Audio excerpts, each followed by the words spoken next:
got to go back out and turn the breaker back on. I've got the light switch off. Got to come over here and see there's two panels here.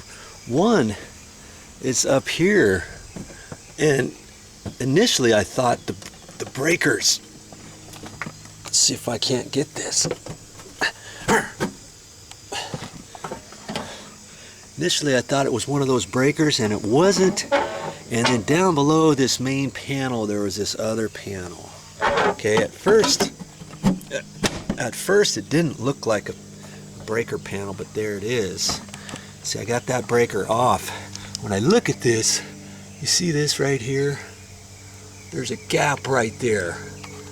And you're not supposed to have it like that. So I'm gonna next time I'm at the store, I'm gonna get a blank plate and snap it and clip it in there.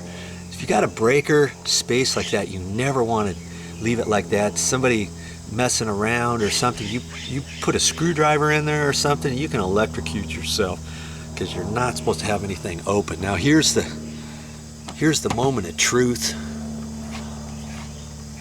One of them anyways. When I turn this on, I don't want it to trip or anything, and then I'll know everything's been hooked up right. Okay, that was easy enough.